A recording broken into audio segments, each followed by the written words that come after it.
Po.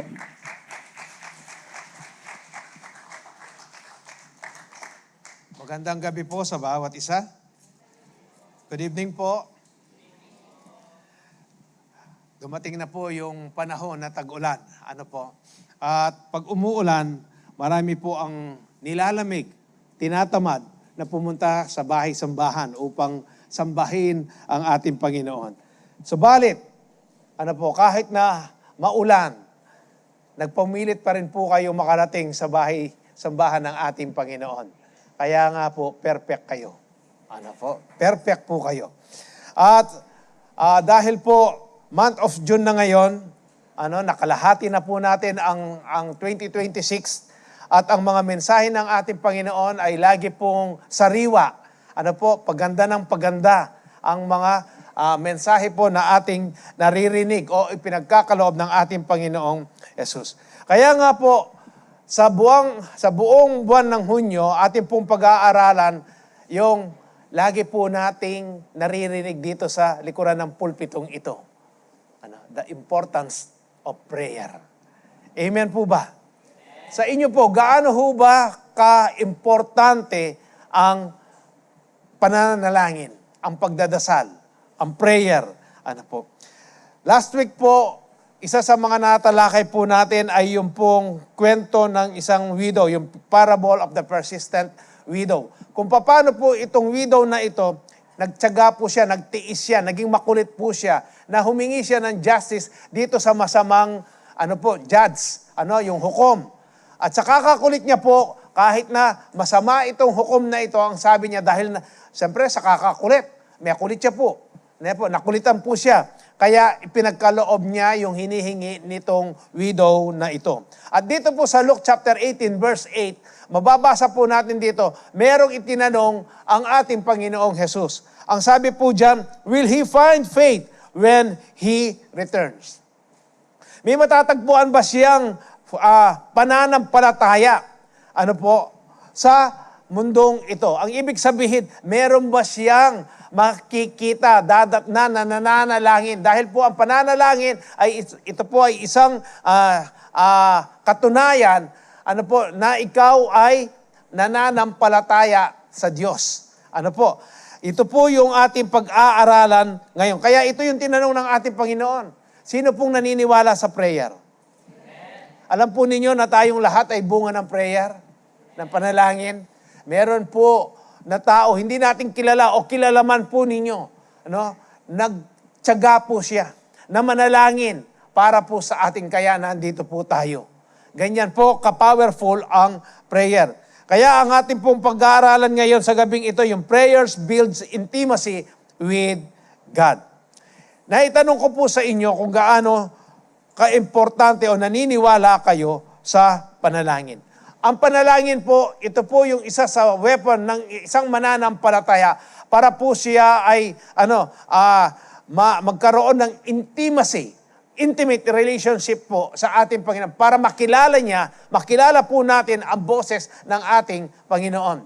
Dahil po tayo na lang po bilang mga tao, kapag lagi po nating nakakasama, nakakausap, nakakapagkwentuhan ang isang tao, namamaster po natin, alam natin yung boses niya kahit na malayo siya. Tama po ba?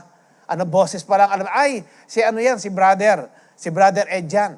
Alam mo yung boses. Bakit? Dahil meron kayong intimate relationship. Lagi kayong nag-uusap. Ganyan din po sa buhay ng isang Kristiyano. Kaya nga po, ang panalangin ay napaka-importante. Kaya sabi po ng James chapter 5, verse 16b, ang kukunin po natin dito, yung the prayer of a righteous man is powerful and effective. Parang isa lang yung narinig ko. Uulitin ko po, the prayer of a righteous man is powerful and effective. Amen po ba? Amen. Sino po ang righteous dito? Ang righteous po dito ay yung tumanggap kay Jesucristo bilang personal niyang tagapagligtas. Amen po ba? Kaya nga, yung righteousness pong yan na nasa sa atin ngayon, ang 2 Corinthians chapter 5, verse 21, na sabi po, God made Him who had no sin to be sin for us. Sino ho ba yung walang kasalanan na naging kasalanan para sa atin? Si Jesus po. So that in Him, we might become the righteousness of God. Amen po ba? Tayo po yung righteousness ng Diyos. Hindi ba nakakakilabot po ito? Na tayong masama na tao, na walang inisip kung hindi kasamaan. Ano po? Pero noong makilala po natin ang ating Panginoong Hesukristo at yung ginawa ng ating Panginoong Hesukristo dito po sa krus ng Kalbaryo, ano po? Diyan sa krus na yan, ano po? Naging righteousness tayo ng Diyos. Inimpute po sa atin yung righteousness. Ano po? Kaya nga, tayo po ay may robe of righteousness. Amen po ba? Sino po naniniwala na kayo ay may robe of righteousness? Kaya nga po yung robe of righteousness na yan, ano po, yan po yung ipinagkaloob, yung righteousness of God na yan po yung title na meron tayo. Kaya nga dapat pinangangalagaan po natin ito. Ano po ang sabi ng 1 Peter chapter 5 verse 8? Ang sabi po diyan, be alert and sober mind. Your enemy, the devil, sabi po, the devil prowls around like a roaring lion looking for someone to devour. Ang kaaway po, matinik po yan.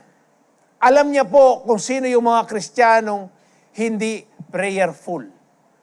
Kapag ang isang Kristiyano, prayerful po yan, hindi pwedeng basta-basta lalapitan ng kaaway yan. Takot po siya. Alam niya, sabi nga po ng James 5:16, ano po, yung prayer of a righteous man is powerful and effective.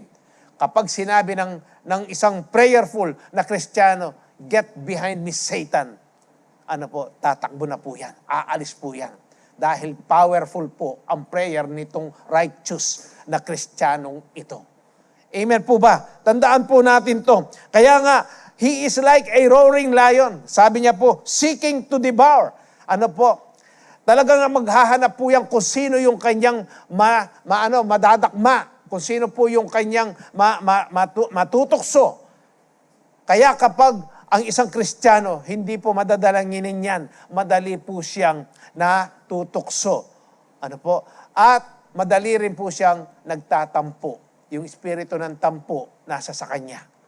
Pero kapag isang Kristiyano po ay mapananalangin, hindi po kayang tuksohin ng kaaway yan. Kahit anong aspeto ng buhay po niyan. Kaya ano rin po ang sabi ng Matthew chapter 26, verse 41, watch and pray so that you will not fall into, sabi po diyan, temptation. Naranasan na ho ba ninyo kapag kagising niyo sa umaga, hindi kayo nanalangin? Ano po ang buhay ninyo? Hindi ba disaster? Ano po, mainit ka agad ang ulo mo. Hindi po, buisit ka agad. Makalamukot siya, nakalamukot po ka agad yung mukha mo. Ano po, kahit na maganda ka, pumapangit ka.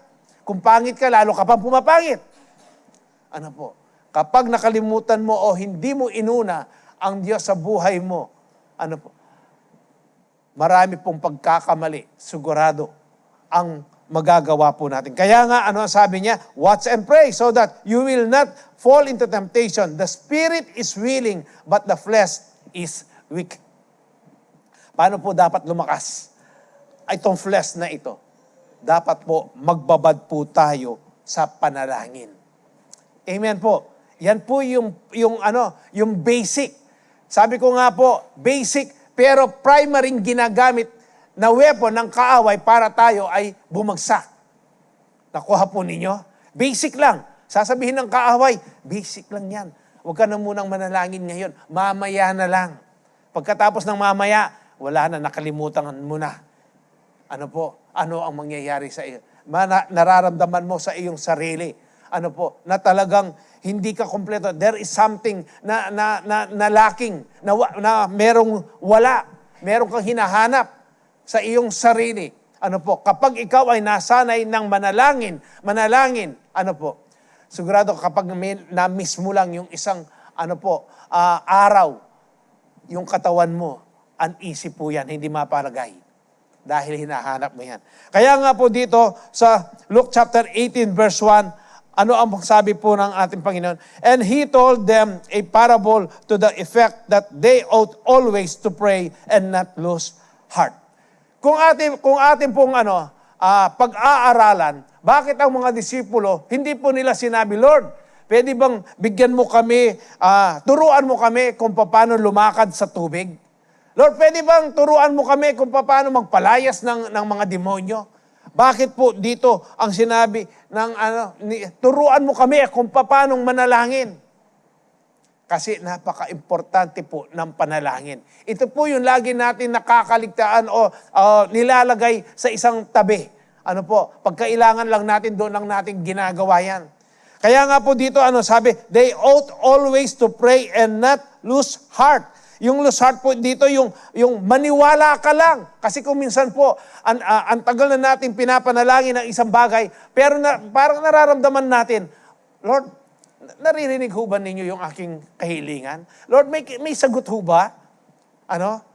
Yung bang nagiging matabang na yung loob mo dahil walang kasagutan na nakikita mo? Pero ang sabi po diyan, huwag kang mawalan o wag kang mawalan ng gana, o yung wag kang magtampo, o yung wag kang magduda kung hindi maniwala ka na yung mga panalangin mo na yan, yung mga kahilingan mo na yan, may kasagutan po yan. Amen po ba? Kaya nga po, ang prayer po ay hindi lang yung lagi kang humihingi. Ang prayer po, ito po yung pagkakataon na ikaw ay nagiging close sa ating Panginoon. Amen po ba? Sino po yung nakaranas na dito? Na kapag nananalangin ka, nardadama mo yung presensya ng ating Panginoon. Amen po ba? Kaya nga, dito po, yung consistency po natin sa pananalangin, hindi po ito yung parang trabaho lang, obligasyon. Kung hindi po ito ay nagiging relasyon natin, malalim na relasyon po natin at nakikilala po natin ang ating Panginoong Jesus. Kaya nga po ang sabi, prayer is the primary way believers cultivate a deep personal relationship with their Creator. Uulitin ko po, prayer is the primary way believers cultivate a deep personal relationship with their Creator. Napakasarap po ng manalangin. Amen po ba? Napakasarap po. Yung bang na ibubuhos mo kung yung nasa kalooban mo, nasa puso mo. Kaya nga, bakit natin kailangan manalangin? We need to pray because prayer builds intimacy with God. Therefore, ang una po natin dapat gawin, bakit importante ang prayer? Spend quality devotion with God alone. Bakit po hindi spend quality time? Bakit debosyon? Sabi ko nga po, pag pinagmamasdan ko po, pag dumarating yung January 9, alam po niyo yung January 9 kung ano nangyayari sa Quiapo? Yung sino po yon? Yung Black Nazarene, Sabi ko nga, 11 months at saka ilang days yun. Nandun lang siya sa tabi. Bakit hindi siya pinapansin? Pag inilabas, makita naman po natin yung mga deboto talaga, kung po yung pagka-deboto nila, na kahit na maipit po sila, madapa sila, matapakan sila, kahit na nawawalan na sila ng malay, ng tao, ng malay ng tao, talagang yung pagka-deboto nila, ginagawa nila kung ano yung dapat nilang gawin. Nakuha po ninyo? Ganun sila kadeboto. Pero dito po sa ating pinag-uusapan ngayon, spend quality devotion with God alone. Gaano po, kalidad, yung ini-spend po nating panahon sa ating Panginoon. Ang sabi po ng James chapter 4, verse 8, come close to God, and God will come close to you.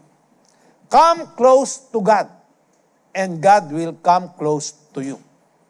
Ang sabi po ni James sa mga mananampalataya, lumapit kayo sa Diyos, at ang Diyos lalapit sa inyo. Wash your hands, you sinners. Purify your hearts, for your loyalty is divided between God and the world.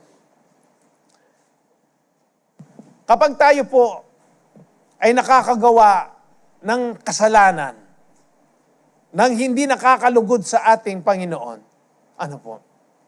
Natural, nahihiya tayong lumapit. Diba? Yun yung unang pumapasok po sa ating kaisipan.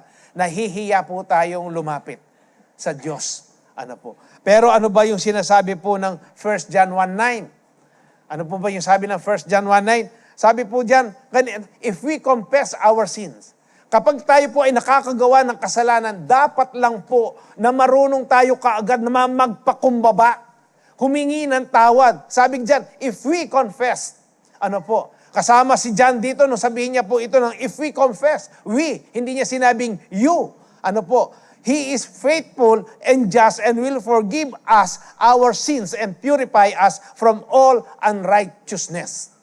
Ang isang eskima ng kaaway, ano po, lalo na kapag kulang ka sa debosyon, yung quality mo sa na debosyon sa ating Panginoon, pag nagkasala ka, yung bang ginagawa ng kaaway, marini ako king Ginoo. Pagkatapos nun, nahihiya ako sa aking mga kapatiran sa church. Baka alam na nila. Baka ibuli nila ako. Ano po? Pero, ang nagsasabi po niyan, ang kaaway, wala pang alam ang mga kapatiran mo. Kaya ano naman ang ginagawa mo? Hindi mo na ako mag-a-attend ng church. Hindi mo na ako mag-a-attend ng CU. Inilalayo mo ngayon yung sarili mo sa Diyos ngayon. Unti-unti po yan. Pero po ano ang sinasabi dito? Wash your hands. Sabi niya, you sinners, purify your hearts, for your loyalty is divided between God and the world. Nadidivide na po yan kapag hindi natin ginawa na tayo po ay magpakumbaba, humingi ng kapatawaran sa ating Panginoon at yung ibalik po natin. Kasi po, intentional po ito eh. Ano po, na tayo mismo, hahanapin natin ang Diyos. Yung presensya niya. Ano po, kaya nga, come close to God. And God will come close to you. Kaya dito po makikita natin, sabi nga po nung isa kong CEO, kinumusta ko po siya. O bro, bakit matagal na po siyang nagbakasyon eh? Kinumusta ko siya. Kasi nga nahihiya siya doon sa nagawa niyang kasalanan. Sabi ko, bakit? Sabi ko, ito bro, isi-share ko lang. Sabi ko nga ito, naranasan ko na rin. Kapag nakagawa ako ng kasalanan, yung bang condemnation ng kaaway antindi. Pagkatapos, ang magiging resulta niyan, ikaw magpapasya ka. Himbis na humingi ka ng tawad, magpakumbaba ka sa Diyos, ang ginagawa mo, inilalayo mo yung sarili mo. Hihinto ka sa mga gawain na ina-attendan mo. Kaya nga, ano ang nangyayari?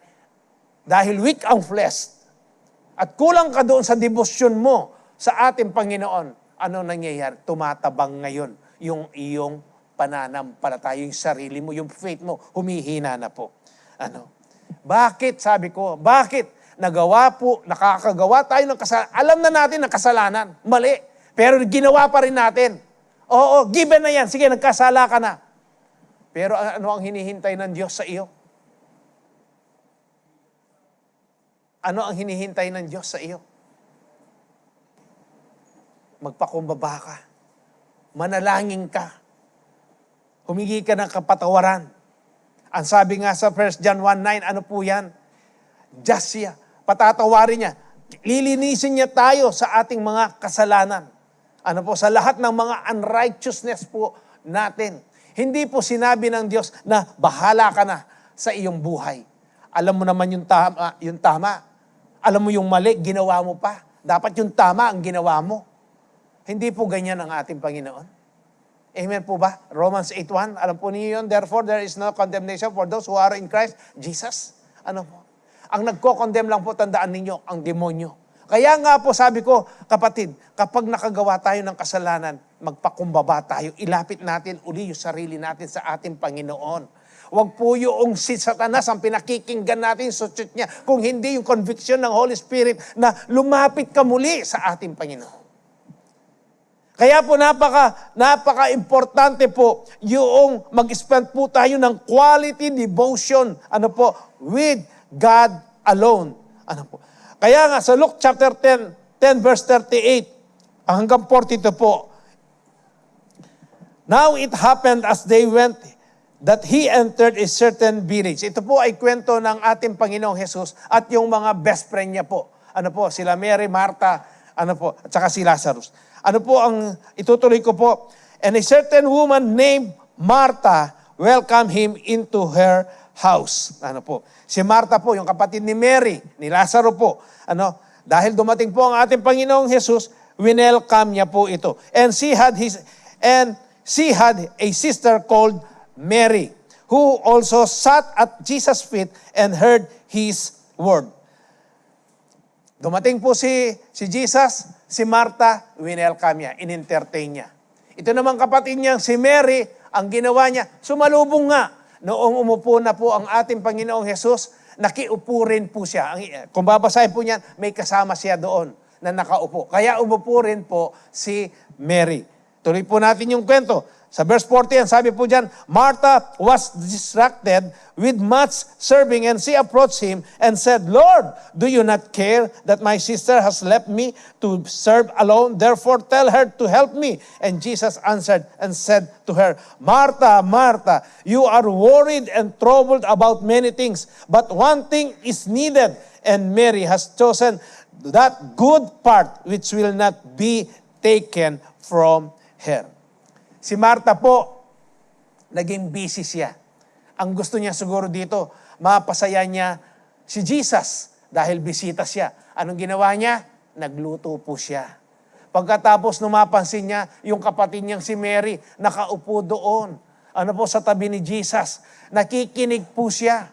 Pagkatapos, ano ang ginawa niya? Inutusan niya pa si Jesus. Ano po ang sabi niya? Sabi po ni Martha kay Jesus, sabi niya, Lord, do you not care? Sabi niya, Panginoon, Jesus, hindi mo ba nakikita na ako lang ang nagano dito, nagluluto? Yung kapatid ko nakaupo diyan sa harapan mo. Bakit kaya ganito nag-usap? Ganito po kinausap ni Martha si Jesus. Natural po, magkaibigan sila. Nagkakaalaman na po yan. Kasi pag magkaibigan naman po kayo, pwede ka naman magsalita ng ganun, di ba? Natural lang po yung sa ibang tao. At makanya niya sasabi ito. Pero sila po, dahil nga nagkakaunawaan sila, magkaibigan sila. Kaya nga si Martha, ganito po ang sinabi niya, Panginoon, do you not care? Sabi po diyan, my sister has left me to serve alone. Ano pa ang ginawa niya? Therefore, tell her. Ngayon sabihin mo naman sa kanya. Tulungan niya ako. Ano po ang sagot ng ating Panginoong Jesus? Sa verse 41. And Jesus answered and said to her, Martha, Martha, you are worried and troubled about many things. Martha, karakal mo namang gagawan. Ingay na. Kaya verse 42 po, sa verse 42, ano ang sabi ng ating mga? But one thing is needed. Merong dapat, kailangan na gawin mo, sabi niya. And Mary, si Mary, yung kapatid mo, pinili niya yung pinakamabuting parte.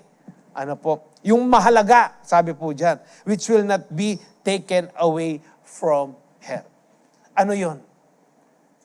Yung pong sinishare, yung itinuturo ni Jesus.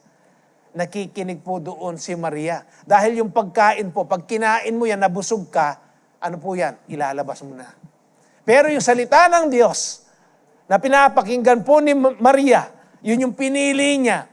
Kahit na sino, hindi pwedeng magnakaw noon. Lalong-lalo na kapag isinapuso mo ang salita ng Diyos. Amen po ba?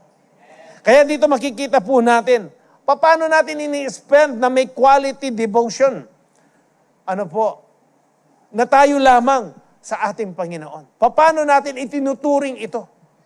Ito ho ba ay parang pangkaraniwan? Hindi po. Dapat gayahin po natin si Maria. Pero tandaan po ninyo, si Martha dito na born again na. Noong pong namatay nabuhay na muli yung kapatid po nila. Pagkatapos pumasyal po si Jesus, sa kanilang tahanan. Si Martha po doon, nag-serve, hindi na po nagre-reklamo. Masaya na po. Masaya na po siya naglilingkod. Dahil alam na niya po sa sarili niya, mahal na niya ang ating Panginoon. Tayo po, paano kaya tayo naglilingkod? Reklamador din po tayo. Lord, ako na ang dili kini. Palagi na lang ako. Palagi na lang ako ang worship leader. Palagi na lang ako ang prayer leader. Palagi na lang ako ang usher, Lord.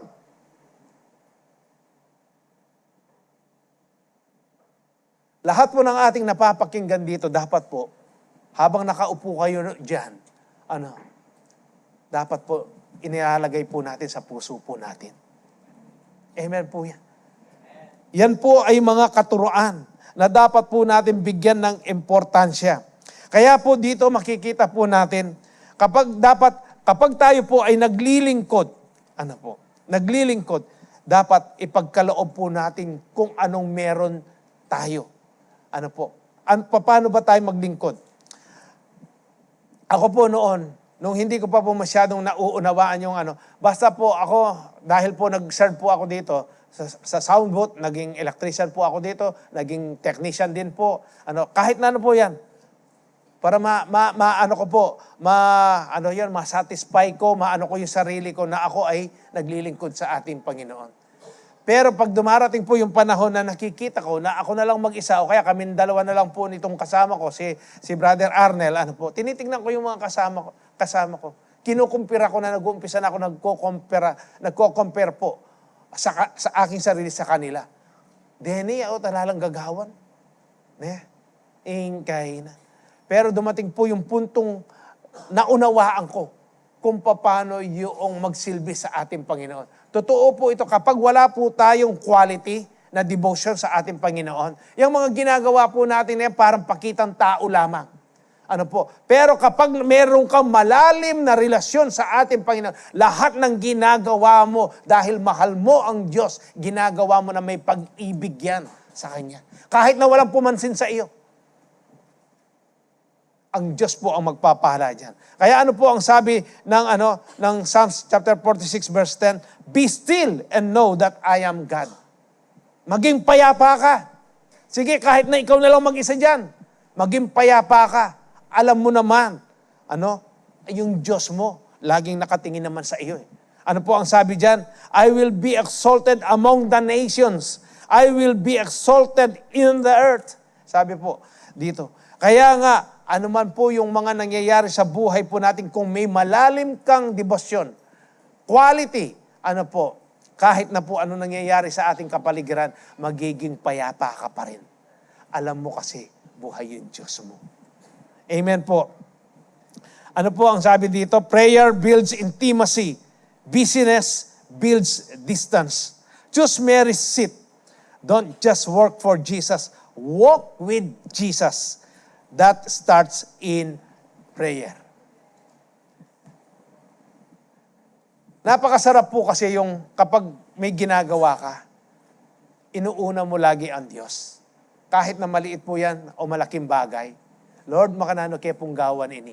Kapag meron ka pong quality time, devotion po, yan po yung magiging magiging ugali mo, na kahit na maliit lang yan, Lord, paano ko ba gagawin ito? Lord, nahihirapan po ako.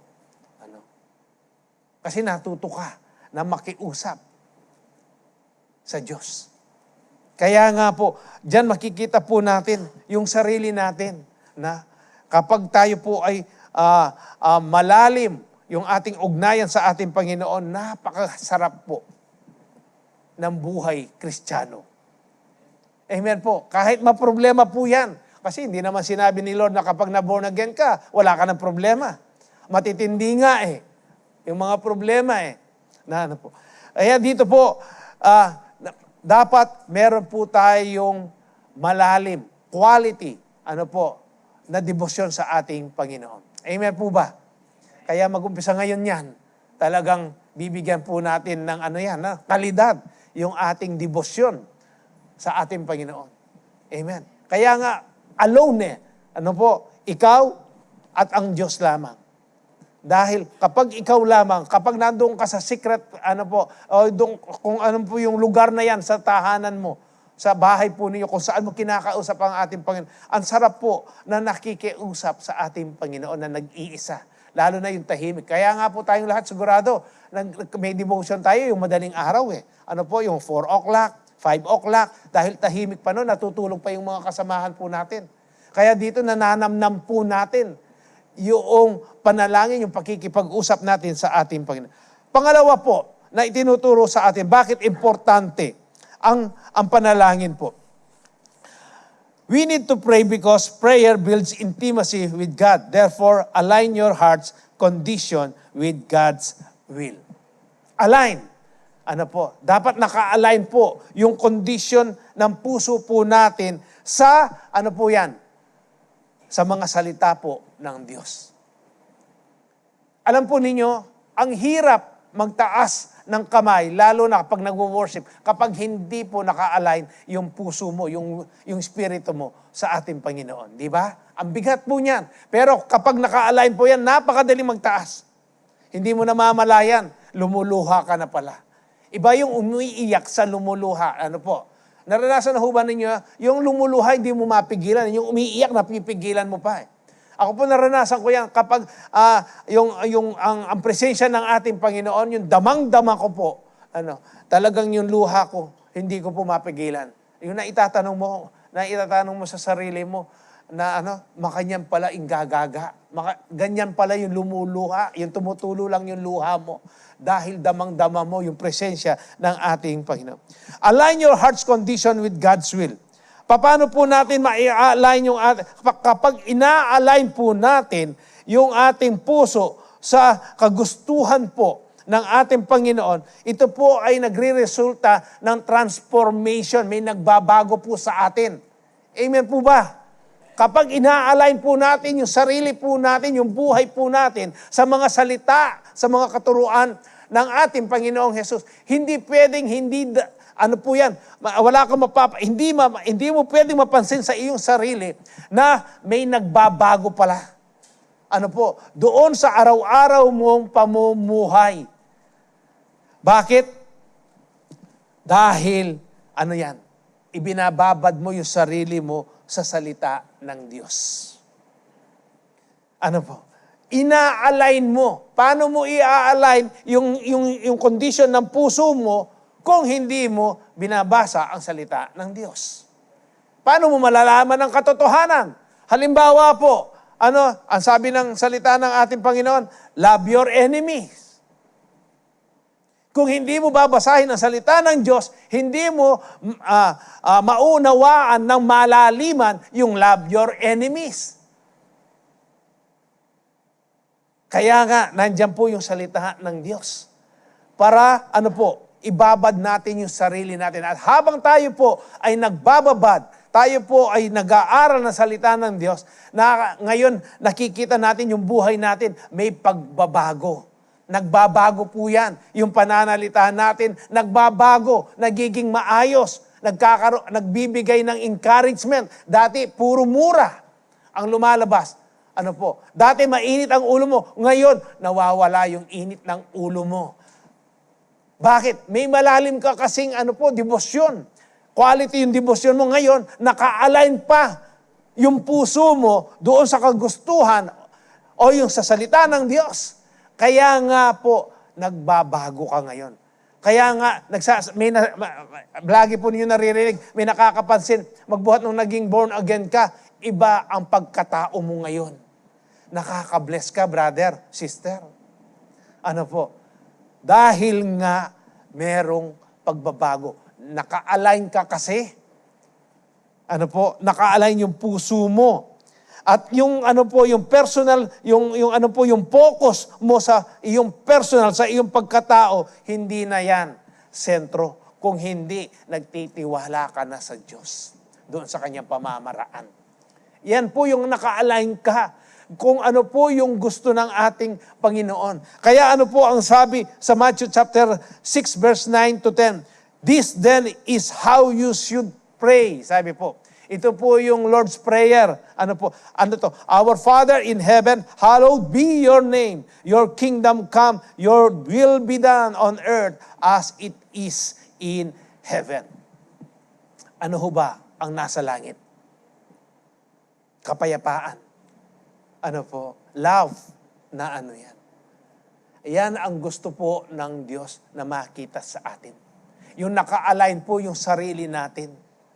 Ano yung puso po natin dito sa kagustuhan ng ating Panginoon. Kaya nga po, your kingdom come, your will be done on earth as it is in heaven. At alam po ba ninyo na tayo po ay meron ding authority? Amen po ba? Alam po ninyo yon na binigyan tayo ng authority ng ating Panginoon? Kung siya po ay may authority, ano po, yung sa Genesis chapter 1, doon sa creation, nung ang Diyos, binigay niya po sa atin yung dominion, ano po, sa mundong ito. Kaya nga po, yung si Adan, hindi ba kung babasahin po natin yung Genesis chapter 1, ano po ang sabi diyan? Naglalakad sila doon sa kalamigan ng araw. Ano kaya ang ginagawa nilang dalawa ng ating Panginoon, ng Diyos at si Adan? Ano kaya yung pinag-uusapan nila? At nung binigay na po yung dominion sa kanya, o sige, ikaw na yung magbigay ng mga pangalan sa mga hayop, sa mga halaman, sa lahat po ng mga hayop, yung mga isda, yung lahat. Hindi ba akmang-akma yung mga pangalan na yan doon sa binigay ni Adan sa mga hayop? Tama. Bakit akmang-akma? Dahil meron nga siyang malalim na relasyon sa Diyos. At kapag tayo po, kung mapapansin po ninyo, kapag tayo po ay babad sa salita ng Diyos, nag-i-increase po yung knowledge po natin. Tama po ba? Nag-i-increase yung knowledge natin. Ano po? Kaya kung magdesisyon ka, nakabatay yan, naka-align sa salita ng Diyos. Kaya si Adan, noong magbigay po siya ng mga pangalan, yung karunungan na yon, nagmula po yun sa Diyos. Kasi lagi niyang kasama nag-ano po sila nag-uusap po sila. Nagsisiyo sila. Lagi silang nagpapalitan ng yung testimony. Pero marami pong natutunan si Adan sa Diyos. Dahil tayo po bilang tao, wala namang matututunan ng Diyos sa atin Tayo ang maraming natutunan. Kaya kapag babad ka sa salita ng Diyos, marami kang alam. Madaragdagan po yung wisdom po natin. Amen po ba? Kaya nga dapat laging naka-align po yan. Kaya nga po sabi po ni Pastor Manny sa amin, lahat ng mga desisyon natin, pati pagdidisiplina, dapat ayon sa salita ng Diyos. Ang ibig sabihin, dapat naka-align lagi yan kung ano yung salita ng Diyos. Kapag naka-align tayo, ay yung puso po natin naka-align, ano man yung gawin natin, hindi po tayo magkakamali. Amen po ba? Maniwala kayo, parang dito lang. Ano po? Napaka-importante po ito. Kaya nga, sabi ng Proverbs chapter 3, verse 5 and 6, ano po ang sabi diyan? Trust in the Lord with all your heart and lean not on your own understanding. In all your ways, submit to Him and He will make your paths straight. Trust in the Lord. Kapag tayo po, talagang meron tayong malalim na debosyon sa ating Diyos at naka-align po yung puso po natin, trust in the Lord. Laging kang magtitiwala sa Diyos. Ng buong puso mo. Walang pag-aalinlangan po yan. Bakit? Kilala mo kasi ang Diyos. And lean not on your own understanding in all your ways. Sa maliit, sa malaki, anuman po yung mga pamamaraan na alam mo, isubmit mo yan sa Kanya. Yan po yung sinasabi na salita ng Diyos.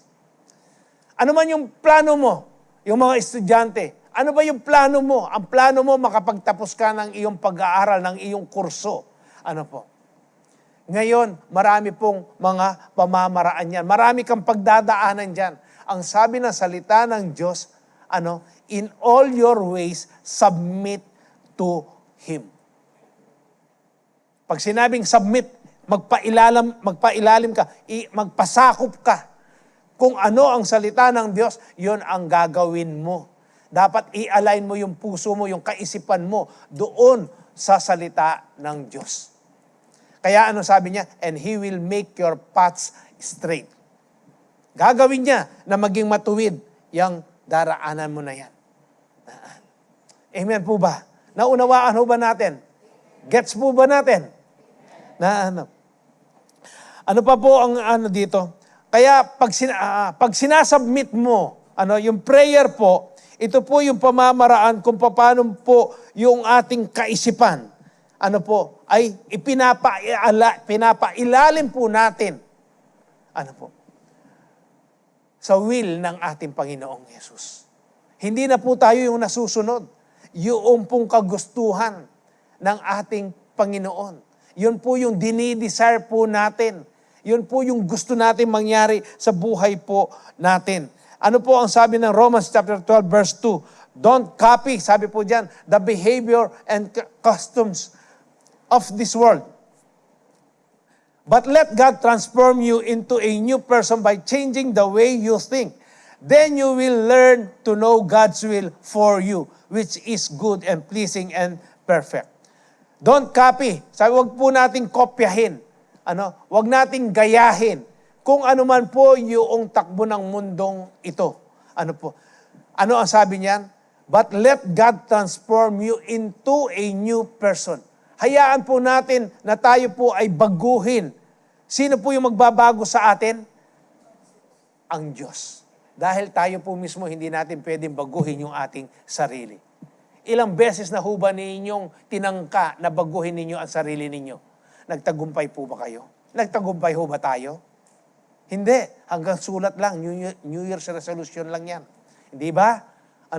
Pero kapag hinayaan po natin na ang Diyos po ang siyang magbago sa atin, ano ang sabi niya? Then you will learn to know God's will for you. At ngayon, naka-align ka ngayon yan. Doon sa kagustuhan ng Diyos. Sabi niya, then you will learn. Ngayon, malalaman mo, matututunan mo kung ano yung gusto ng Diyos para sa iyo. Ano ba ang gusto ng Diyos sa iyo? Magkaroon ka ng malalim na debosyon sa Kanya. Naka-align yung puso mo sa Kanya. Yan ang gusto ng Diyos. Sabi nga niya, which is good. Good ba yon? Hindi ba good yon? Hindi ba mabuti yon?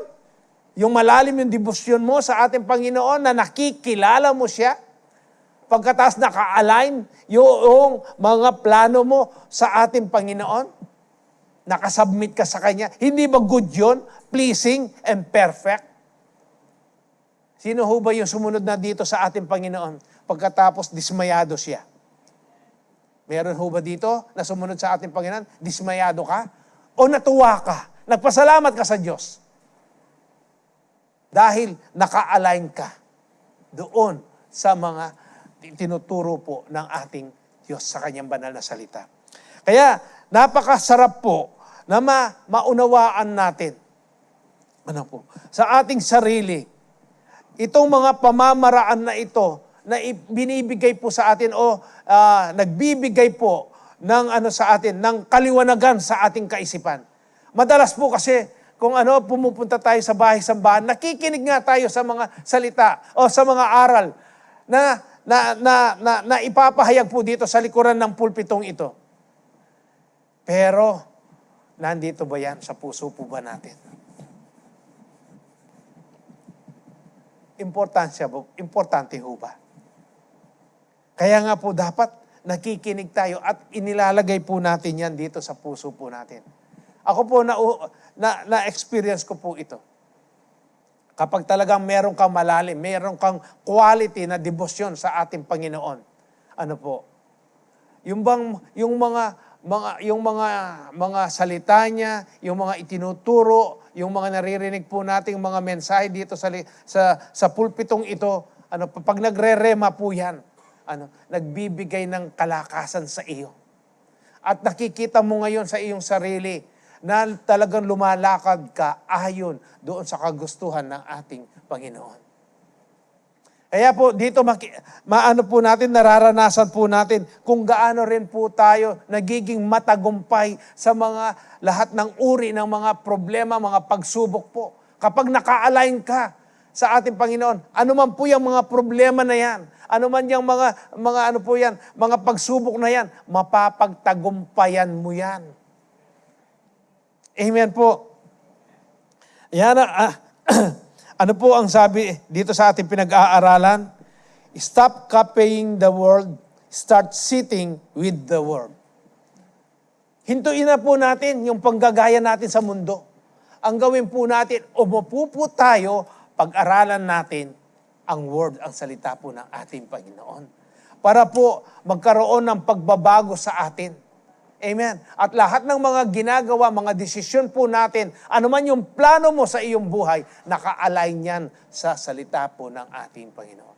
Siguradong, ano po, magiging matagumpay po tayo. Kapag ito po ay ginawa po natin.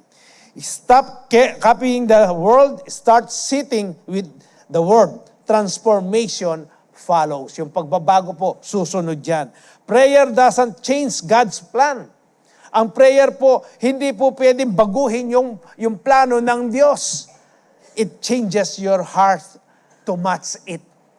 Ang prayer po, yan po yung magbabago sa puso po natin. Ano po? Kahit na po yung prayer and fasting, hindi po pwedeng baguhin ang Diyos. Ang prayer and fasting, tayo po ang babaguhin dyan. Amen po ba? Pangatlo po, we need to pray because prayer builds intimacy with God. Therefore, depend on Him not only when trouble comes. Depend on Him not only when trouble comes. Marami pong pagkakataon sa buhay po natin, kapag meron po tayong mabibigat na mga problema, mga pagsubok, doon po tayo tumatakbo. Nagiging matindi yung ating panalangin. Di ba? Yan talagang umiiyak ka, Lord. Sopan mo ko po. Ako na po yung gawan ko. Pero, noong nandun ka sa magandang kalagayan, wala yung mga problema na yan, ano po, hindi mo alam si Jesus. Hindi ka marunong manalangin. O kung manalangin ka man, maikli. Lord, salamat po. Thank you. No. Ganun ka lang manalangin. Pero nung nagkaroon ka ng problema, kulang pala sa iyo yung 24 hours. Ano po? Ang sabi po dito, depend on Him, not only when trouble comes. Hindi po yung ginagawa natin panakip butas. Alam po niyo yon? Hindi po yung ginagawa natin panakip butas lang ang prayer o ang ating Diyos kapag meron ka mabigat na na problema. Ano po ang sabi ng Psalm 62 verse 8? Trust in Him, sabi niya, at all times you people, pour out your hearts to Him, for God is our refuge. Sabi, trust in Him at all times. Hindi po sinabi na, trust in Him after 5 hours, o kaya after a few days. Ang sinabi po dyan, ano po ang sabi? At all times. Pakisabi nga po, trust in Him, at all times. Maliwanag po ba sa atin? Hindi po natin gagawin panakip butas ang panalangin o ang Diyos kapag may problema po tayo. Dapat magtitiwala tayo, sa Kanya sa lahat ng panahon. Pour out your hearts. Ilabas mo kung ano yung nararamdaman mo, nasa puso mo. Kaya nga, importante po yung meron kang debosyon na sarili mo na pour out mo kung ano yung nasa damdamin mo. Lord, may nasakit ko po. Lord, nasaktan po ako kanina. Doon sa sinabi ng aking kapatid na ito, Lord, gusto ko po matanggal itong sama ng loob, yung unforgiveness sa aking puso. Hindi ko na, Lord, turuan mo po ako. Ayaw ko po yung ipaprocess ko pa lang. Hindi ko alam kung ipaprocess ko. Lord, turuan mo po ako by faith, makapagpatawad po ako. Lord, turuan mo po ako kung paano ko mahalin itong kaaway ko. Kasi nahihirapan po ako, Lord. Ito po yung i-pour out mo kung ano yung nasa puso mo. Lord, gusto ko po magkaroon ng kapayapaan. Lord, gusto ko po na mapagsilbihan kita ng buong puso ko po, Lord. Ito po yung sinasabi dito na i-pour out mo yung puso mo sa Diyos. For God is our refuge. Amen po ba? Napakasarap po yung nailalabas mo, yung nasa puso mo sa ating Panginoon. At pagkatapos nun, mararanasan mo yung sinabi niya nito, for God is our refuge. Mararanasan mo kung paano kanya yayakapin. Kung paano kanya tinatanggap. Ano po yung hindi kanya tinatakwil na ano. Kaya po ang refuge dito, dapat po parati po tayong nananalangin. Hindi lang po yung kapag merong bagyo na dumating, doon lang po tayo mananalangin. Dapat kahit na walang bagyo, patuloy yan. Ano po, consistent ka nga, dapat. Ano po, ang ating, excuse po, inom muna ako.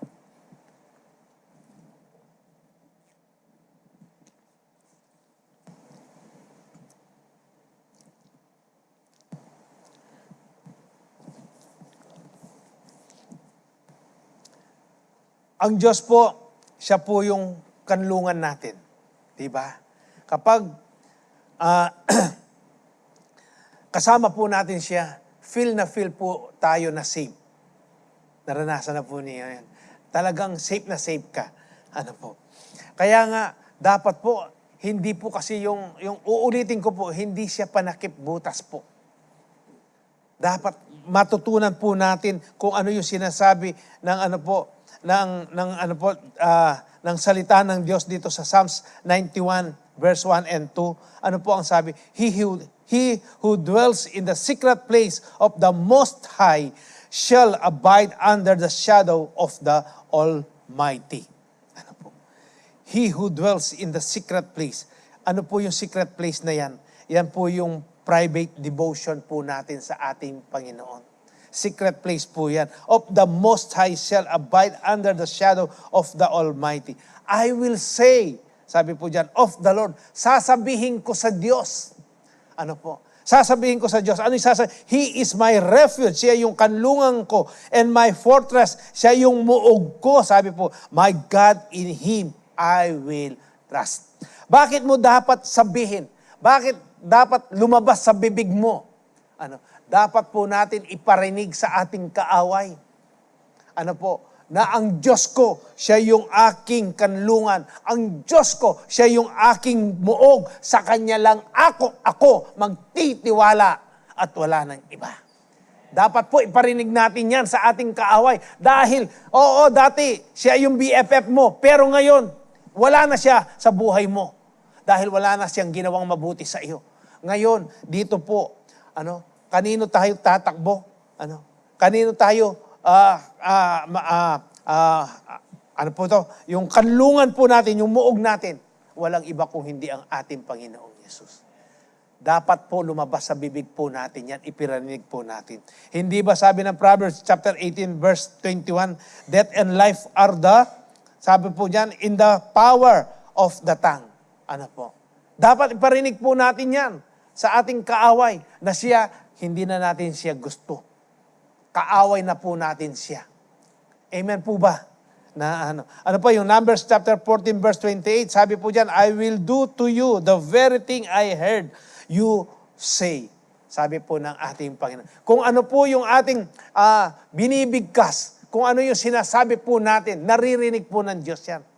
Kaya dapat pag nagsasalita po tayo, be careful po tayo. Ano po? Hindi yung basa-basa nagsasalita ka. Ay, kasakit na limbengay na. Makanyan. Ano po? Kung yan ang laging nasa bibig mo, naririnig ng Diyos yan. Yan ang mangyayari sa iyo. Yan ang gagawin niya. Pero kung ano man yung circumstance na nangyayari sa iyo, pag sinabi pong circumstances, lahat ng mga nangyayari sa iyo, ano po? Marunong ka magpasalamat. Lord, salamat po. Alam ko po kasama kita, Lord. Ikaw po yung kalakasan ko, Lord. Pag dumarating po yung mga problema, hindi ka po hindi ka aligaga. Yan. Hindi ka naalilaglaga. Aligaga. Aligaga. Nepo. Bakit? Kasi meron kang malalim na debosyon. May quality, yung debosyon mo sa ating Panginoon. Pagkatas naka-align ka sa kanyang mga katuruan, sa kanyang mga salita. Kaya pag dumarating yung mga panahon na mga problemang mabibigat at yung mga pagsubok na napakabigat na hindi mo kaya, hindi ka na alilaga. Alilaga. Hindi ka na problema. Hindi ka natatakot. Bakit? Kasi alam mo meron kang Diyos. Amen po ba? Hindi ba? Tingnan po ninyo yung mga elite na mga sundalo. Ano po ang ginagawa? Very devoted po yan sa training nila. Kaya nga po kahit nakapahinga po yan ng 1 buwan, ng 2 buwan, kapag tinawag sila, may mission tayo ng ganitong ganyan, alam na po nila yung gagawin. Hindi po yung, sandali, mag-training tayo, sandali yung gamit natin, ayusin mo natin. Hindi po, nakahanda po lagi yan. Prepared po sila. Dapat tayo mga anak ng Diyos, ganyan po tayo eh. Amen po ba? Hindi yung Lord. Ano na naman po yung milyari? Ano naman itong nangyari sa akin, Lord? Lord, mapuputulan na po kami ng ilaw bukas. Ng tubig. Dumating na po yung may-ari ng aming inirerenta. Sinisingin. Sabay-sabay po, Lord. Ano yung tinuturo po sa atin? Kung may malalim kang debosyon, sa iyong Diyos, sa ating pong Diyos, at naka-align lahat yung mga ginagawa mo ayon sa salita ng Diyos, kahit na sabay-sabay pa yan dumating, Lord, alam ko po kayo yung great provider ko, Lord. Wala yung takot. Hindi ka na aligaga. Pambihira itong na to. Ano po? Hindi ka na aligaga. Hindi ka natataranta. Bakit? Kasi meron kang Diyos na buhay. Amen po ba? Kahit nakaramdaman pa yan, Lord, alam ko po kayo yung great physician ko, great healer ko. Dapat yan po yung lalabas sa bibig po natin. Yan ang pag naririnig ni Lord yan, hindi pwedeng hindi kanya sasagutin. Amen po ba? Kaya po dito, meron pong kwento. Kwento ni Daniel. Sino po nakakalam sa kwento ni Daniel? Ano po? Basahin ko po sa chapter 6 verse 10. Shortcut ko niya mo po na. Shortcut ko na lang po. Sa kapanahonan po ni Daniel, nandun po sila sa sino ba itong hari na to? Nebuchadnezzar. Dahil po sinakop ni Nebuchadnezzar ang bansang Israel po, dinala nila yung lahat ng matitipunong mga lalaki po. Kasama dyan yung 3 niyang kaibigan, si Shadrach, Meshach, Abednego, at saka si Daniel. At noong pong panahon na yon, dahil po matitipuno yan, marurunong po sila, dahil nga meron silang intimate relationship sa ating Panginoon. Di ba? Kung papansinin po ninyo itong kwento na to, bakit mayroong ganun na karunungan itong 4 na magkakaibigan na to? Dahil nga meron silang intimate relationship sa ating Panginoon. Naka-align po lahat ng mga ginagawa nila sa mga kautusan ng ating Panginoon. Nakukuha po natin. Kaya marurunong ito eh. Kaya nga sabi ko po sa inyo kanina, bakit si Adan nabigyan niya ng pangalan sa wasto?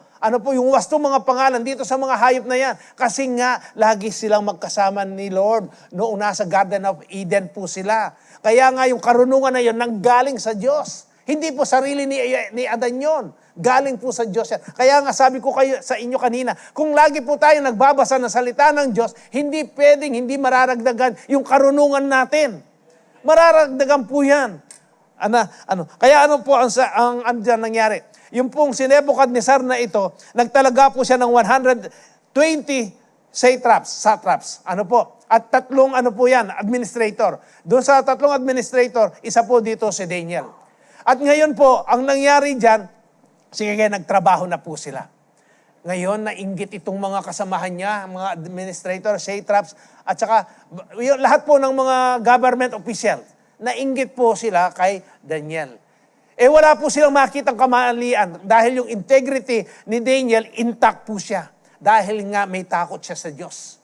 At ang lagi pong ginagawa ni Daniel, nananalangin po yan 3 times a day. Pupunta po siya doon sa kwarto niya, doon siya sa balcony, kung saan po nakatapat yun, nakabukas yun doon sa Jerusalem. Nakatapat po yung kanyang, yung kanyang balcony doon. Doon po siya laging nakaluhod na nananalangin. Nag-isip po itong mga kasamahan niyang mga opisyal. Wala tayong matagpuan na mali dito sa taong ito. Ngayon po ang pininturya nila yung kanyang faith, yung kanyang pananampalataya. Kaya nga nag-isip ang mga satras na ito, pinuntahan po nila si Darius. Si Darius. Sabi niya, mahal na hari, sabi po,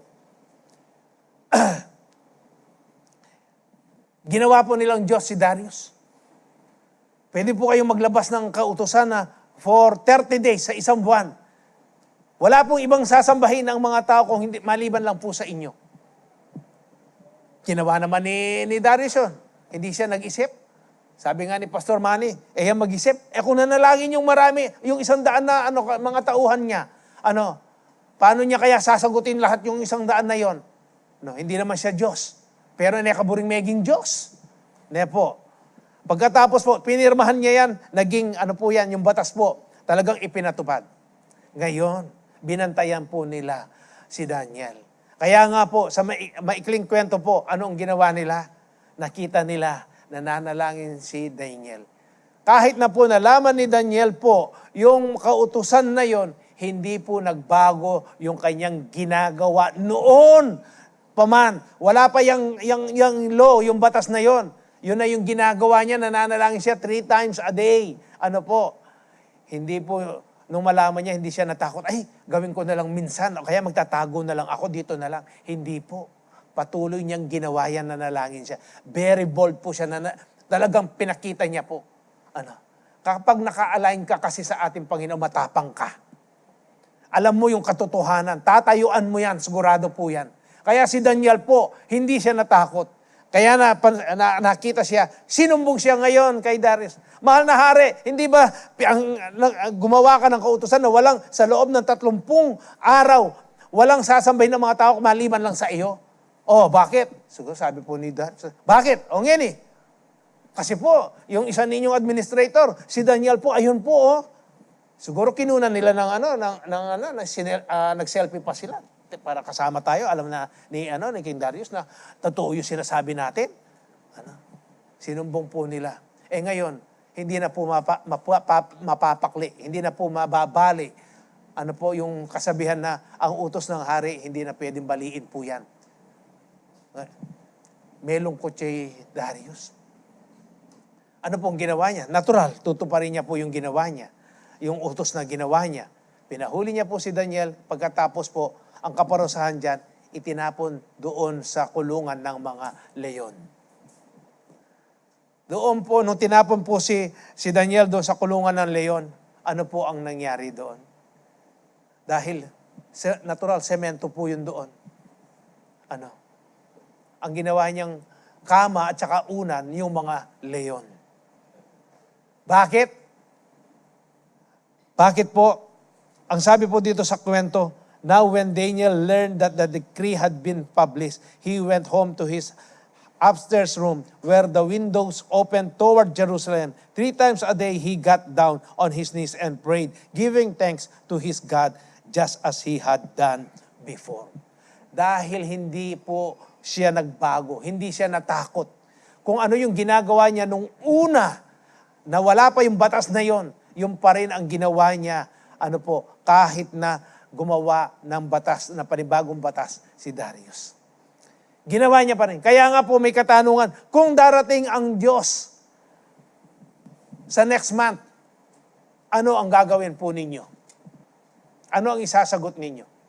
Sigurado, magpapakabait na po ako, lagi po ako magsisimba, mag-a-attend na po ako ng CU. Hindi na po ako mag-a-absent. Pero si Daniel, hindi po ganun ang ginawa niya. Kung ano yung ginagawa niya noon, yung pa rin yung ginawa niya. Dapat ganyan po tayo. Kaya nga po, dapat, hindi po yung kapag meron pong mga pangyayaring, hindi maganda sa buhay natin, doon lang tayo nananalangin. Kahit na walang nangyayaring masama, kahit na maganda yung kalagayan mo yan, patuloy kang nananalangin, nakikipagniig sa ating Panginoon. Para pag dumating yung mga problema na yon, hindi ka natatakot. Hindi ka naalilit kaga. Amen po ba? Natural lang yung kilos noon. Natural ka lang. Si Daniel ganyan po, natural lang siya. Kaya nga ginawa lang niya higaan yung mga yung mga leon Ginawa niyang unan. Etong si Darius naman, tong hari, alalang-alala sa kanya. Dahil alam niya kung sino si Daniel Binibisita niya pa nga yan. Pero nakita niya po, tinanong niya, pinuntahan niya, "O Daniel, kumusta ka na?" Ito po, mahal na hari. Yung po, ang Diyos ko po, siniper niya po yung bibig ng mga leon. Pinakuha niya po si Daniel.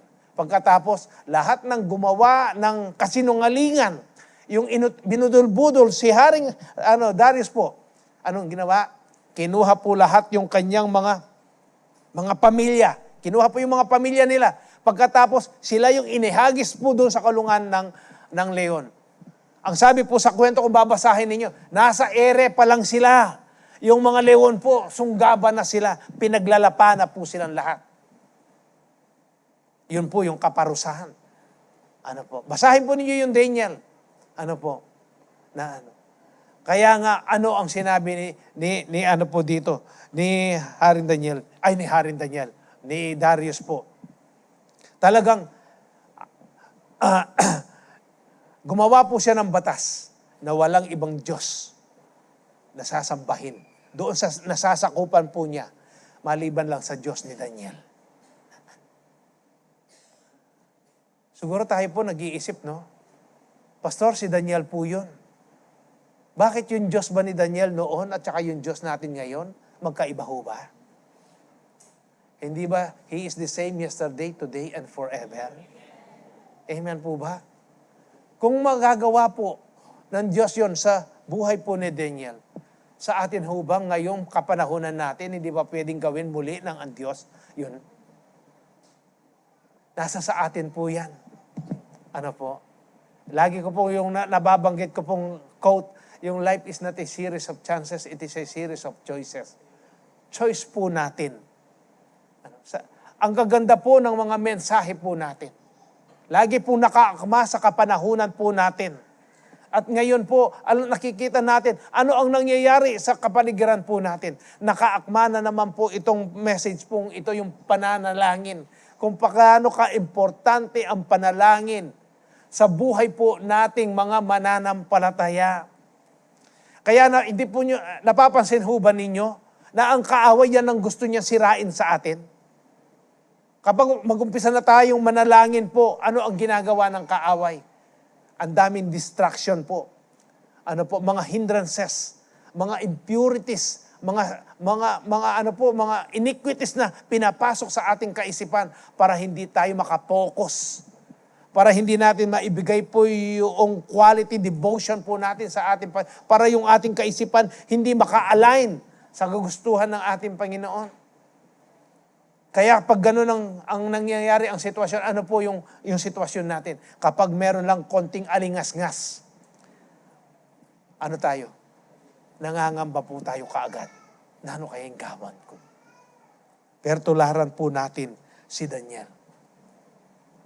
Kung ano yung ginawa niya nung una, ginagawa niya nung una, kahit na lumabas pa yung pinakamabagsik na batas, yung ginagawa niya nung una, yun pa rin po yung ginagawa niya. Hindi siya nagbago. Kaya nga po, yung proteksyon ng ating Panginoon ay nakamtan niya. Amen po ba? Bilang mga mananampalataya po, ito po yung dapat natin bigyan ng importansya. Uulit-ulitin ko po. Yung panalangin po, number 1 po ito, na weapon po natin. Kaya nga yung prayer po ng righteous na tao ay powerful and effective. Tandaan po natin yan. Ang kaaway, hindi po siya makakakilos po sa atin. Consistent prayer, sabi po diyan, Daniel didn't only pray when trouble came. Yung daily dependence niya po, 3 times a day pa rin siya nananalangin. He dwelt with God before trouble came. Ano po? Yung nasabi ko nga po sa inyo kanina, na ginawa kong ilustrasyon, yung mga elite po yan, laging preparado po yan. Kaya pag dumating, sinabihan lang sila, o may mission kayo, ready po sila kaagad. Dapat tayo po, ganyan din po tayo. Yung God's protection, ano po ang ginawa ng Diyos dyan? The lion's mouths were shut. Sinara po ng Diyos. Alam po ninyo, marami na pong pangyayari dito po sa bahay-sambahan natin. Marami na pong mga problema, pagsubok na mabibigat.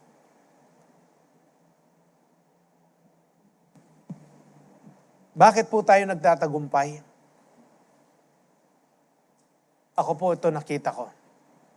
Meron po tayong isang pinagkaloob ng Diyos na senior pastor na yung devotion niya po sa ating Panginoon.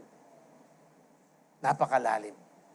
At lahat ng kanyang ginagawa po, naka-align yan sa salita po ng ating Panginoon. Kaya nga po kahit na anong dumating na mga problema, hindi po tayo naalilagaga. Hindi tayo natataranta. Bakit? Dahil nga yung salita ng Diyos, yan po yung ipinamumuhay po natin. Salamat sa Diyos. Hindi ko po tinataas ang pangalan ni Pastor Manny. Ang itinataas ko po kung ano yung kapangyarihan ng Diyos na ginagawa po o nagmamanifest sa kanyang buhay. Kaya nga po tayo, nagbe-benefit po tayo. At dapat ito po yung matutunan po natin. Yung talagang maglaan po tayo ng isang quality na devotion po natin sa ating Panginoon. Amen po ba? Sa Romans chapter 12, verse 12, ang sabi po, be joyful in hope, patient in affliction, faithful in prayer. Faithful in prayer. Tapat sa pananalangin. Ano po yung ginagawa po natin? Alam, ito po na-experience ko po ito. Yung pagbababad sa panalangin, yung faithful in prayer po na yan. Be joyful in hope, patient in affliction. Ano po, kahit na ano yung nangyayari. Sabi, ang patutuo po dito, yung habang nagmamaneho po ako. Kahit na nakikipagkwentuhan po ako sa aking misis, o kung sino po yung kasama ko sa sasakyan. Yung isip ko po, nananalangin po yan. Nakikipag-usap po ako sa ating Panginoon. Kaya nga pag dumarating po yung panahon, ngayon na pag mayroon nag-cut sa akin, ano po, hindi na po mainit ang ulo ko. Ano po, hindi na mainit, hindi na po ako nagsasalita ng hindi maganda. Ano po, bakit? Totoo po itong pinagkakaaralan natin. Ano? Kapag meron kang malalim na debosyon sa ating Panginoon, naka-align lagi yung kaisipan mo, yung puso mo, kahit na talaga ano man mangyari, hindi yung, ay! Hindi. Lord, salamat po sa inyong protection. Yan ang lalabas sa bibig mo sigurado. Na kapag naka-align lagi ang puso po natin sa ating Panginoon. Hindi ka mabibigla. Alam na alam mo yan, kasi meron kang kapayapaan. Kasi yung kaisipan mo, lagi naka-align, naka-focus ka lagi sa ating Panginoon. Lagi mo siyang binibigyan ng importansya sa iyong buhay sa lahat ng mga ginagawa. Kaya, faithful in prayer. Ano man po yung ginagawa natin. Na mindset po kasi tayo, kapag malaki lang yung problema natin, kung ano man, malaki yung mga dapat natin desisyonan, doon lang tayo humihingi ng ng guidance Ano po? Ng wisdom sa Diyos. Dapat kahit na maliit lang yan. Bigyan mo naman ng respeto ang ating Panginoon. Nabanggit din po ni Pastor Manny na si Benny Hinn, kapag siya po ay gagawin na niya yung devotion niya, nagtututbrush pa siya. Naliligo pa. Meron pong nag-disciple din sa akin sa Australia, si Pastor Mario Laguador, hindi ko po makalimutan.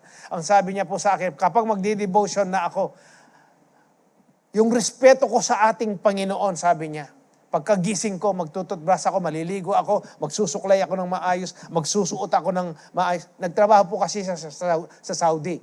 Pagkatapos doon sa tirahan nila, meron po siyang, yung doon sa itaas. Pupunta ako doon. At pagkatapos, pag ready na ako, sasabihin ko, Lord, ready na po ako makipag-usap sa inyo. Ano po? Sa Kanya po yun. Katulad ni ano po, na, ng nakwento po ni Pastor Manny. Kanya-kanya po yan. Kung paano po natin binibigyan ng respeto ang Diyos sa buhay po natin. Sa kanila, ganun po sila. Iniisip ko po yun. Oo nga, Sabi ko, dapat nga, presentable ka. Yung talagang maayos ka kapag humaharap ka sa ating Panginoon. Dahil, ang haharapin mo, ang hari ng mga hari, ang Diyos ng mga Diyos. Ang lumalang sa buong mundo. Oo nga, sabi nga ni Pastor Manny, Lord, di na mo na akong kaya, verse kung saan matatagpuan yon sa Bible. Pero sila po, ganun po yung devotion po nila. Yun po yung respeto nila sa Diyos. Paano po tayo inuudyukan ng banal na Espiritu? Paano natin ipinagkakaloob yung panahon po natin sa ating Panginoon? Yung patira-tira na lang ba? Yung pagpagod ka na? Lord, mapagal ko po kasi ngayon Okay lang po yung 1 minute na lang. In the name of the Father, and of the Son, and of the Holy Spirit, Amen. Tulog. Ganun na lang ba?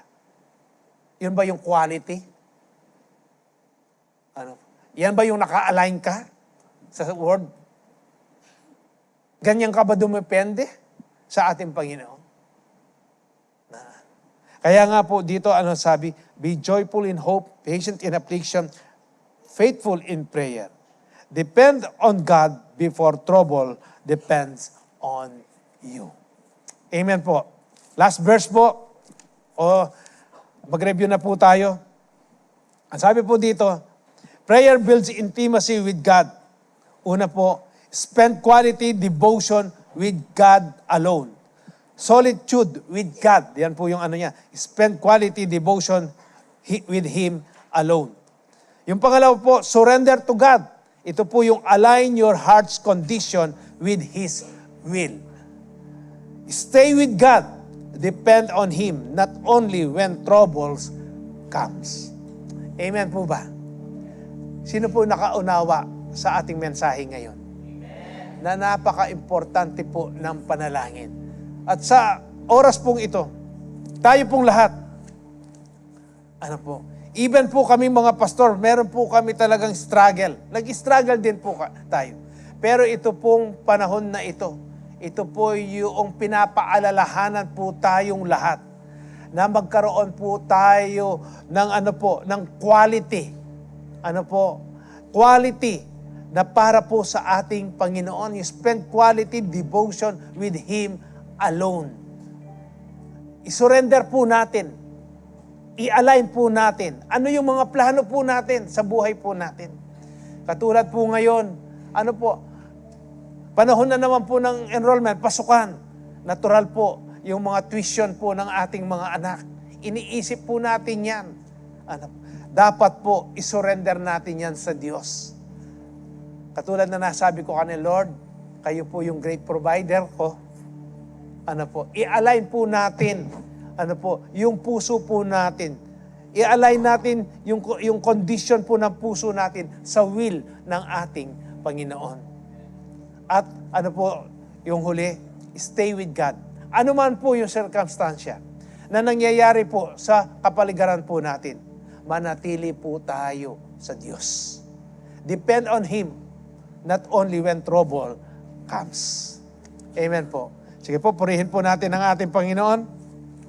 Tayo pong lahat ay tumayo.